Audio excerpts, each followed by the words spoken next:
अच्छा, इसमें ना इस चैप्टर में हमने लिपिनकोड में देखेंगे कि एंटीकोलिनर्जिक में यहाँ पे उसने क्या क्या बताया गया इस चैप्टर में। जो पीछे को मैंने 2 पेजेस बताए थे वो क्रेमिंग के लिए बहुत इंपॉर्टेंट है, इसलिए अगर वो नहीं देखे तो एटलीस्ट वो जरूर देख लें। तो और इस कवर में ये लिखा हुआ है कि ये जो हमारे पास एसिटाइलकोलिन के इफेक्ट्स को प्रिवेंट करती है, ये जो कोलिनर्जिक एंटागोनिस्ट जो ड्रग्स होती हैं। और इसमें इस पैराग्राफ में और कुछ खास नहीं लिखा हुआ। एंटी मस्कुरानिक एजेंट्स में देखेंगे तो हमारे पास एट्रोपिन है और स्कोपोलामिन है। जैसे कि एसिटाइलकोलिन था या कोलिनोमिमेटिक्स थे, वो सलाइवरी ग्लैंड्स और स्वेट ग्लैंड्स की सिक्रेशंस को प्रमोट कर रहे थे। तो इसी तरह ये जो हमारे पास एंटी मस्कुरानिक एजेंट्स हैं ये सलाइवरी ग्लैंड्स और स्वेट ग्लैंड्स की सिक्रेशंस को कम कर देंगे या उसको ना ब्लॉक कर देंगे। अच्छा, हम मोर स्पेसिफाई करेंगे एट्रोपिन को। एट्रोपिन क्या था हमारे पास, एंटी मस्कुरानिक था या हमारे पास मस्कुरानिक रिसेप्टर्स को ब्लॉक कर देती है। कहते हैं ये जो ड्रग है एट्रोपिन है ये बाइंड्स कर देती है, बाइंड्स करते competitively and prevents acetylcholine from binding to दो साइड्स। मतलब एसिटाइलकोलिन को अपने रिसेप्टर पे ये बाइंड नहीं होने देती। क्या बोला, एट्रोपिन। कहते हैं एट्रोपिन एक्स कहते हैं बहुत सेंट्रली भी एक्ट करती है और पेरिफेरली भी हमारे पास ये एक्ट करती है एट्रोपिन। और हमारे पास क्या होते हैं कि इसका जो ग्रेटेस्ट इनहिबिटरी इफेक्ट्स होता है वो हमारे पास ब्रोंकियल टिश्यू के ऊपर होता है and the secretions of the sweat and saliva. कहते हैं ये एट्रोपिन का जो ग्रेटेस्ट इफेक्ट कौन सा होता है, 3 टिश्यूज पर होता है। एक हमारे पास ब्रोंकियल टिश्यू का पर होता है और हमारे पास क्या होता है, ये हमारे पास secretions of sweat and saliva को इनहिबिट कर देती है। अब हम इसके एट्रोपिन के हम एक्शंस देखेंगे। आई के ऊपर क्या एक्शन थे, आई के ऊपर पास्ट में अगर हम देखें तो जो फीमेल्स होती थी वो ज़्यादा खूबसूरत दिखने के लिए वो आईज में एट्रोपिन के ड्रॉप्स जाती थी, जिसकी वजह से आंखें बड़ी बड़ी लगती थी, जिसकी वजह से उनका मेट्रियासिस हो जाता था और वो बड़ी मतलब चार्मिंग सी लगती थी और डायलेशन ऑफ पीपल हो जाता था। और इसका क्या इफेक्ट होता है, या एक्शन होता है आई के ऊपर, ये unresponsiveness to the light create करती है। साइक्लोप्लेजिया क्या होता है, साइक्लोप्लेजिया क्या होता है, inability to focus for near vision. मतलब बंदा करीब की चीज़ों से वो सही तरीके से नहीं देख पाता। और क्या करता है, कहता है कि ना in patients with angle closure glaucoma, angle closure glaucoma जिन पेशेंट्स को होता था ना, ये उन लोगों में ये बहुत ही खतरनाक साबित हो सकती थी क्योंकि ये इंट्राओकुलर प्रेशर को ये बहुत ज़्यादा हद तक ना ये बढ़ा देती है। अब जीआईटी के ऊपर एट्रोपिन का क्या इफेक्ट है, ये एंटीस्पोस्मोटिक है, एंटीस्पेस्मोटिक मतलब जो पेट में हमारे पास ब्रोड पड़ते हैं ये उनको कम करती है, क्योंकि ये जो कोलिनोमिमेटिक्स होते थे वो हमारे पास जीआईटी की मोटिलिटी को बढ़ाते थे। अब जीआईटी की मोटिलिटी बहुत ज़्यादा बढ़ी हुई है, तो अब हम उसको कम करने के लिए क्या डाल रहे हैं, दे रहे हैं एट्रोपिन दे रहे हैं, मतलब एंटीस्पोस्मोटिक मतलब मरोड़ नहीं पड़ने दे रही।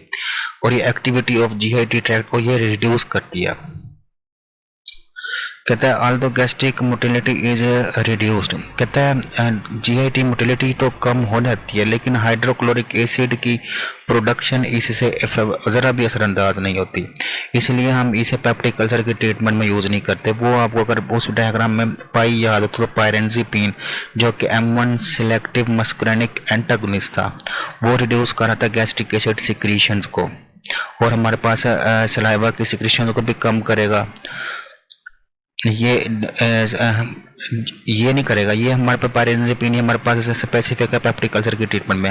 हम बात करते हैं एट्रोपिन की। कहते हैं doses of atropine that reduce spasm, ये कहते हैं आल्सो रिड्यूस करती है सलाइवा की सिक्रीशन को भी और ऑक्यूलर एकोमोडेशन को भी कम करती है और यूरिनेशन को भी कम करती है। कार्डियोवैस्कुलर इफेक्ट्स देखें अगर हम एट्रोपिन के तो वो हमारे पास डोज डिपेंडेंट होते हैं। लो डोजेस के ऊपर क्या करती है, हमारे पास स्लाइटली डिक्रीज कर देती है हार्ट रेट को। कहते हैं अगर हम यही एट्रोपिन अगर हायर डोजेस पे लें, लोअर डोजेस पे क्या करती थी, ये करती थी कि at lower doses the predominant effect is slightly decrease in heart rate. Decrease in heart rate कैसे होता था कि ये ब्लॉक कर देती थी M1 रिसेप्टर को, और हायर डोजेस पे किस रिसेप्टर को ब्लॉक करती है, M2 रिसेप्टर को ब्लॉक करती है और हार्ट रेट को ये इंक्रीज करती है। हायर डोजेज पे ये हार्ट रेट को इंक्रीज करेगी और लोअर डोजेज पे हार्ट रेट को कम करेगी। जस्ट डिफरेंस है हमारे पास रिसेप्टर को, लोअर डोजेज के ऊपर ये M1 के ऊपर इफेक्ट करती है और हायर डोजेज के ऊपर ये M2 के ऊपर इफेक्ट करती है। अब हम बात करते हैं सिक्रीशंस की। सिक्रीशंस में अगर हम देखें तो ये सिक्रीशंस को ज़ाहिर बात है एंटीकोलिनर्जिक है, तो ये हमारे पास ड्राइनेस ऑफ माउथ करेगी या जीरोस्टोमिया काज करेगी, स्वेट और लैक्रिमल ग्लैंड्स की सिक्रीशंस को ये कम कर देगी। अब हम इसके ना थेरापेटिक यूजेस ऑफ्थेल्मिक थेरापेटिक यूजेस देखते हैं। आंखों के अंदर ये करती है हमारे पास जो टॉपिकल जो हमारे पास ड्रॉप्स की शक्ल में जो एट्रोपिन है वो हमारे पास मिड्रियासिस काज करवाती है और साइक्रोप्रोजिक इफेक्ट्स काज करती है, और ये हमारे पास रिफ्रैक्टिव एरर्स काज करती है आईज के अंदर। और उसमें हमने ड्रग्स में पढ़ी थी, साइक्लोपेंटालेट था और ट्रोपिकामाइड था, ठीक है। अब एट्रोपिन को ये साइक्लोपेंटालेट और ट्रोपिकामाइड ने रिप्लेस कर दिया मार्केट में। क्यों भला? एट्रोपिन का एक बड़ा ख़तरनाक किस्म का इफेक्ट ये था कि इसका जो एक्शन है ना वो हमारे पास ना बड़ा प्रोलॉन्ग्ड है, कि मतलब ये ज़्यादा देर तक ना मिड्रियासिस काज करवाती है।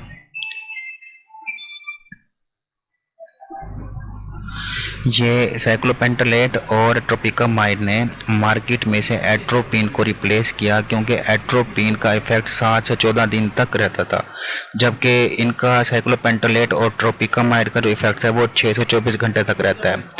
ये जो हमारे पास अगर हमें सिर्फ पिपुलरी डायलेशन चाहिए हो और साइक्लोप्लेजिक इफेक्ट नहीं चाहिए हो तो फिर हम फिनाइल एफ्रीन का यूज़ करते हैं। फिनाइल एफ्रीन जस्ट पिपुलरी डायलेशन काज कराता है, साइक्लोप्लेजिया काज नहीं कराता।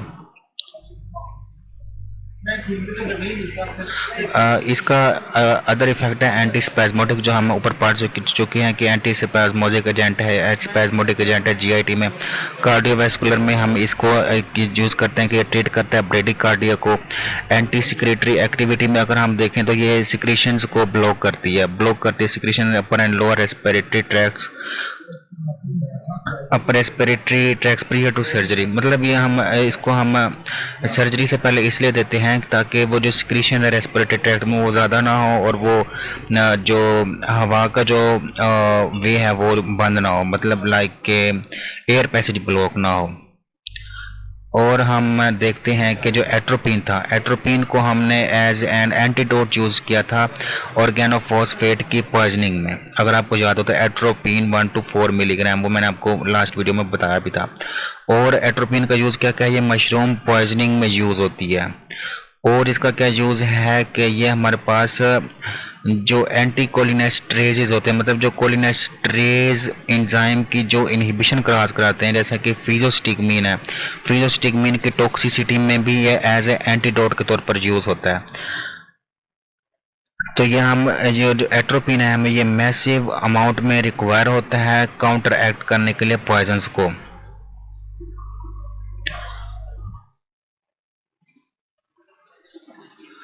कहता है कि ना एट्रोपिन की जो है ना, एट्रोपिन ड्रग वो ड्रग है जो कि सीएनएस मतलब ब्लड ब्रेन बैरियर को क्रॉस कर सकती है, और ये बहुत ही इंपॉर्टेंट है सेंट्रल टॉक्सिक इफेक्ट्स ऑफ एंटीकोलिनेस्टेसिस। मतलब एंटीकोलिनेस्टेसिस जो कि ब्लड ब्रेन बैरियर को क्रॉस कर जाती हैं और वहाँ पे अपने टॉक्सिक इफेक्ट शो कराती हैं, तो उसमें एट्रोपिन बड़ी मुफीद साबित होती है। बाकी का पार्ट हम नेक्स्ट वीडियो में करते हैं।